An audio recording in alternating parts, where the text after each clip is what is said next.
welcome to another video. I am Annika and today I want to talk with you about photo editing, or let's say it's more a photo correction, and how we can find out if there are some disturbing spots in a photo which we can't see, and how we can find out this.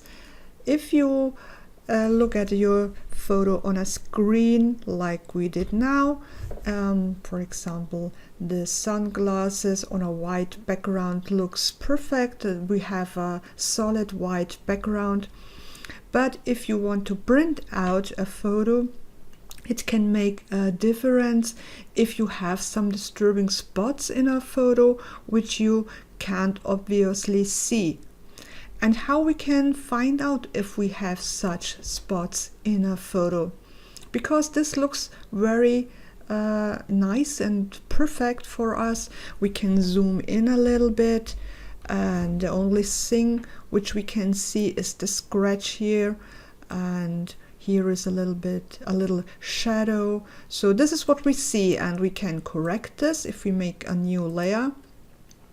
And then we go to our spot healing brush. Make sure sample all layers is checked, the mode is normal, and now we can correct this scratch here. Let's make it okay, and also this shadow on the side piece. And the rest looks white for us, and there are no disturbing spots in it, we think. So, and here is how you can find out if you have those disturbing spots in it. I will delete this for a moment. We need a curves level, and then we need this curve as a zigzag curve.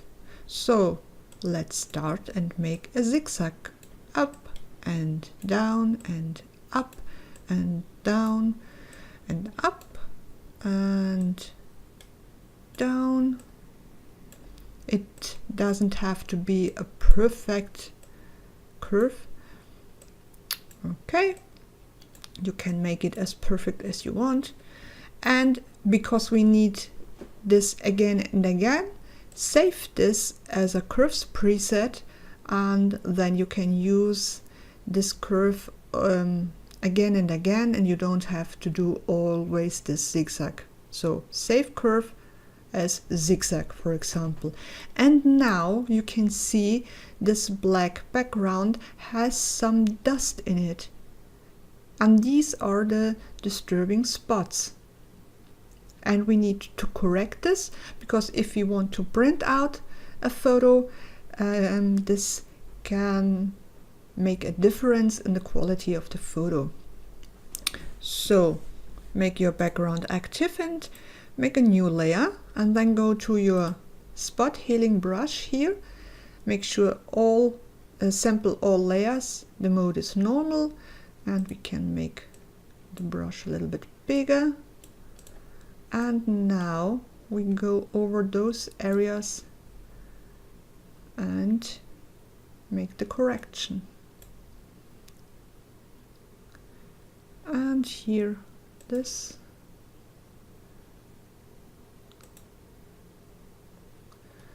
And the scratch.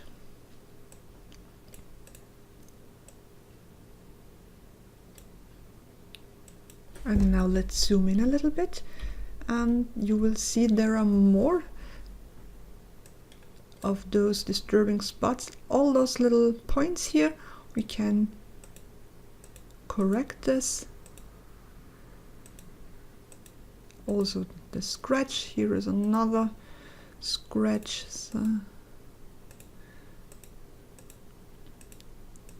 And this can make the difference of the quality if you print this photo out.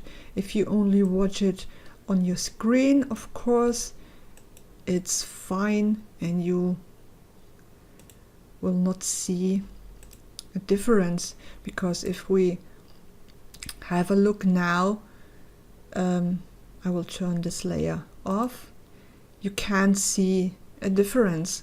Only the scratch, of course, but this points we corrected, you can't see.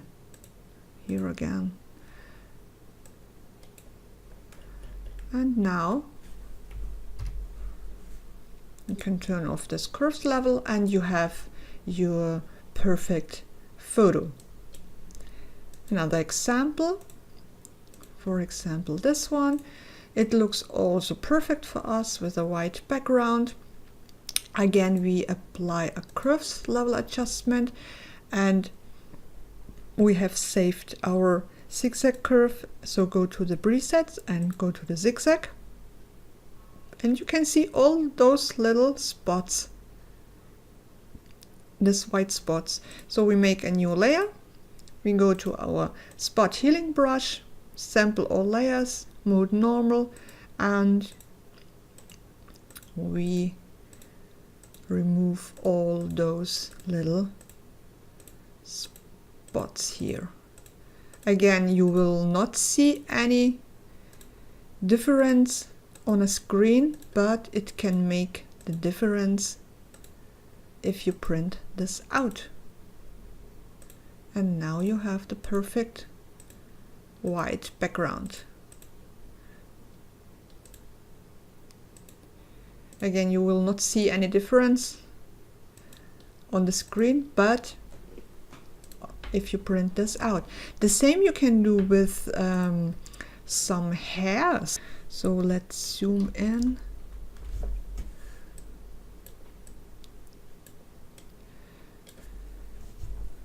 And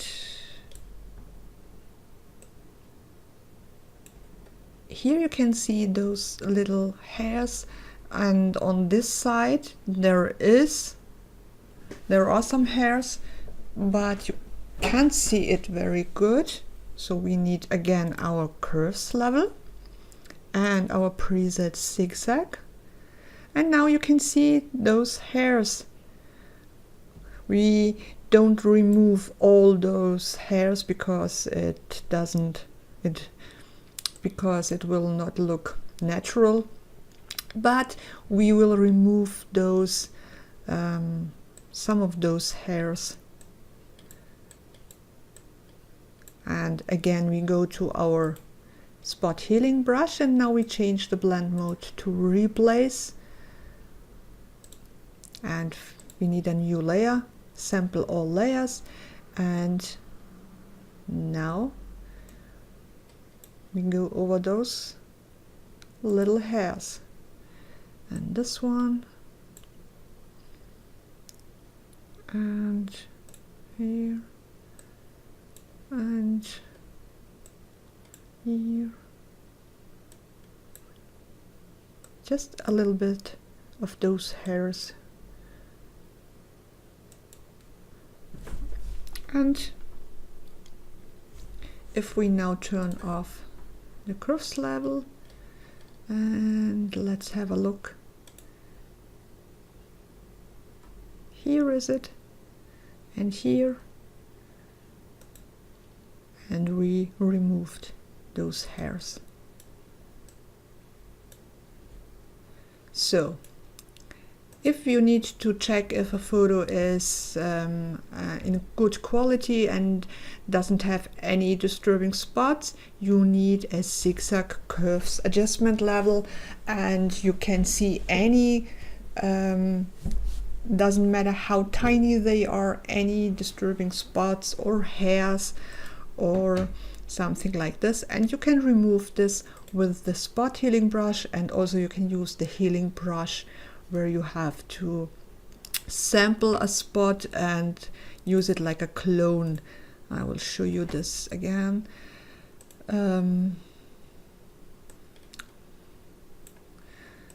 Make a new layer. So here are our spots, and if you want to use the healing brush, make sure current and below is sampled, and now click Alt and sample this point here, and then you can go over this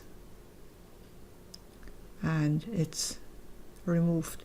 Again, For example, I sample this and click here, and this point is removed. So you can also use this technique or this healing brush. So now we want to talk about the saturation and the hue of a photo, and how you can find out if a photo has parts of it which have higher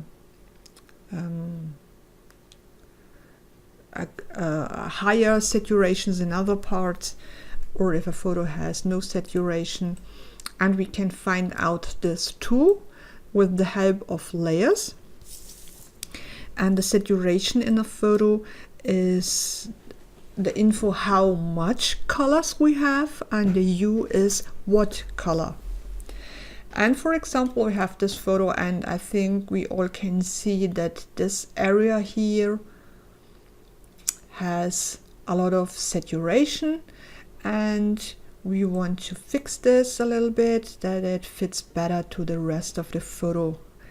And first we need to check where are the saturated areas, and we can do this if we go to our adjustment layer and selective color. And now we need to remove from all our colors the black, put down the slider to -100 from all colors: green, cyan, blue and magenta. And now from the white we increase to +100, also the neutrals and also the black. And again we save this, save selective color preset, and name it selective colors. And you can always use this preset and don't have to make these adjustments. And now you can see in this image the bright parts, the white parts here are the most saturated. The brighter the area, the part is in the photo, is the more saturated. So now we apply hue and saturation. And now we reduce a little bit first the saturation, just a little bit. And now our mask here is active. If not, click in the mask icon. And now Controller Command I, we invert the mask. Make sure white is your foreground and choose a soft brush. And now paint over those bright areas. And we will reduce the saturation here. And now you can put the slider again down a little bit and paint over those areas here.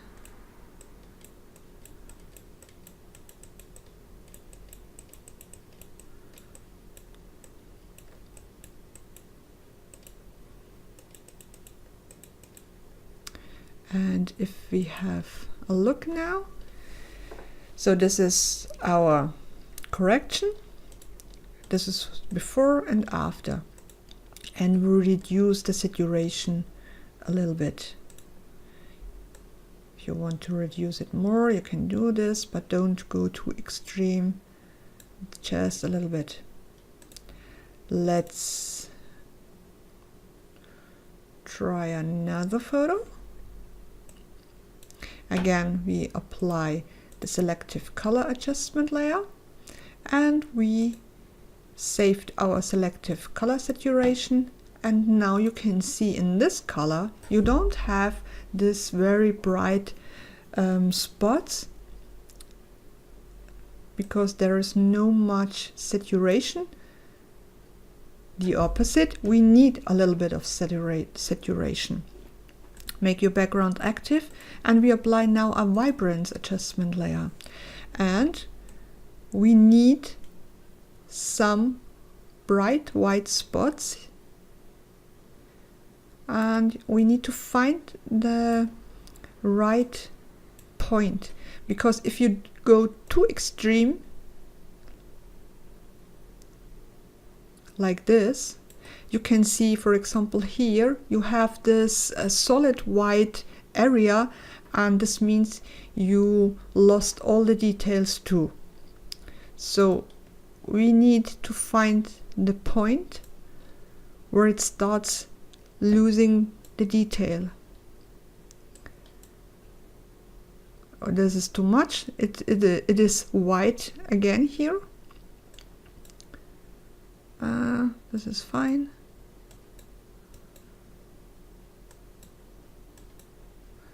Too much.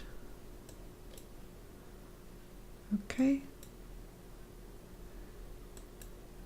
And if we use this method, we can find the exact point and we don't go in the extreme. So before and after. Okay. Let's have a look now at the U. In this photo, you can see here there is a little bit of green tint in her face, and we can remove this.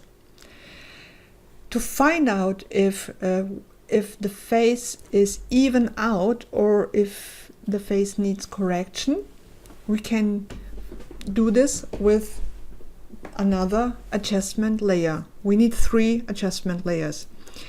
The first, sorry, no mask. First, a solid color in 50% gray. So 80 is 50% gray, and we change the blend mode to luminosity. Second solid color where we need 50% saturation and 100% brightness. Color doesn't matter. And we need to change the blend mode here to saturation.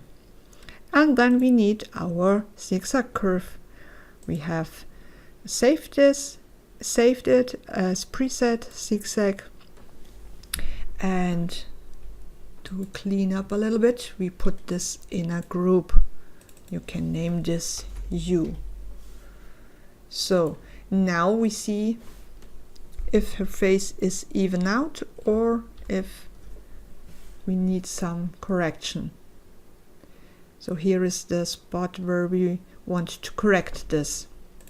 For this we apply our hue and saturation adjustment layer, and we grab this hand here and we click here in this area where we want to select this. We can hide our group now.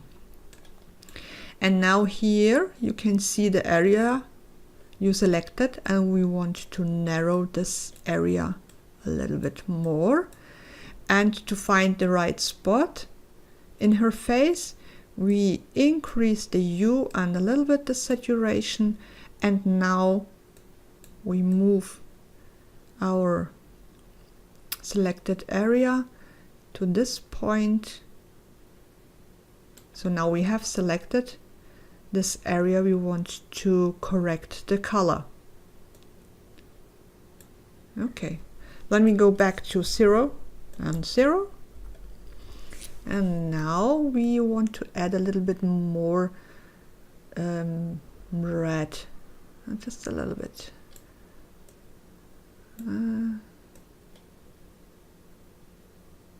Okay, if you see the before, you have this green tint here, and the after we have corrected it and it's more warm and red before and after. Another example, here in this photo you have this on the forehead you have this darker part, and first we apply our adjustment layers to see if this needs some correction, if the face is even out or not. Apply the solid color with the gray, 80, 80, 80. And we change the blend mode to luminosity. And again, a solid color, 50% saturation and 100% brightness, doesn't matter which color, and go to saturation and our zigzag curve. Go to your presets, and you can see here are the areas which need to even out, and we put this in a group. And now we apply the hue and saturation. Grab our hand here and click in this area we want to select. And we increase the hue and a little bit the saturation. And we narrow our selection here. And yeah. Okay. And in this case, the mouth is also selected and I don't want to have this. So I grab my lasso and I make a selection of her mouth and go to the delete key on your keyboard and controller command D to deselect, and now it's fine. I have the selection I want to make any adjustments. Now bring back your sliders to 0, and now we start to remove this darker part of her face. Okay, before and after. And if we now turn on our layers to have a look if our face is even out, and you can see it's even out. If I turn off our adjustment, you can see this spots in her face we need to correct, and this is our correction, and you see it's even out. Yeah, this was a video about how to find out if a photo needs a correction and how we can make an X-ray look at our photo and to get some infos. I hope you learned something new and enjoyed this. This is something you have to try. I'm not perfect in this kind of photo editing or photo correction at all, and I need to practice, and I hope you enjoyed it, and see you next time. Bye.